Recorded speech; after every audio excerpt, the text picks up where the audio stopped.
So we're back in the game, and what we're going to do is we're going to set up an event now this time where we can have other events happen when we walk over a tile. So we've done entering into something, and here we are in the room we had in the previous one, and we've got a chest here, and what we want is when we overlap with this chest for an additional event to happen. Now I've already got my sprite of kind overlap with location block here, so I'm going to change this to a chest. So when I overlap with that chest, our actual event is going to start taking place.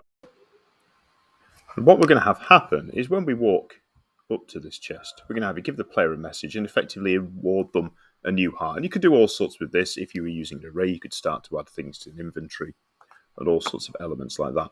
What we're going to start with, we're going to game because we want some prompts to pop up on the screen. And if we scroll down to the bottom, we've got prompts and we've got dialogues. And we're just going to take long text from the bottom. I'm going to drop that in there. Choose where it appears. You're going to have this pop up right in the center of the screen. This art will help you on your quest. So we've done that. And then to add a heart, info. This is where we get score and life and timers and various other options that we'll look at in future videos. I'm going to change life and drop that there. But you notice it's defaulted to -1 because normally it's for losing a life. But here, we're just going to change it to 1. So rather than take a life away, it's going to do that. So if we just walk in and see the result of this so far, press A, it goes up. But the problem is it keeps repeating, we keep getting lows, and we don't want that. To stop this happening then, what we've got to do, we've got to add a little bit down here. And the way we're going to stop it is we're going to change this tile.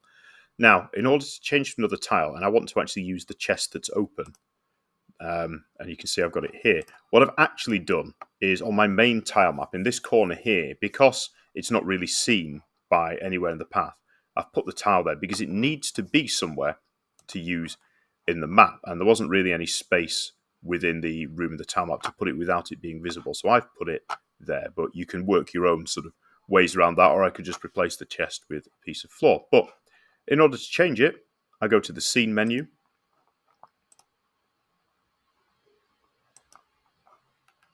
I'm going to scroll down.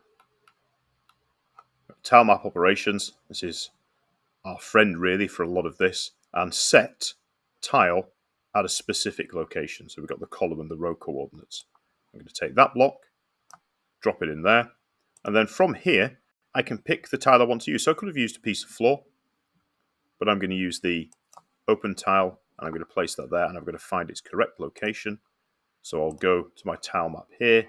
And my coordinates down there, and we can see that's 1, 1, column 1, row 1. So those go in there.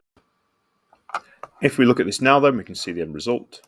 So we'll make this bigger. We can go into our map, walk around. Obviously, we could fill this with other chests or other sprites for information, all sorts of things. You can just treat it like any other tile map. And then we go on, help this heart help you on the quest. We've got our extra one.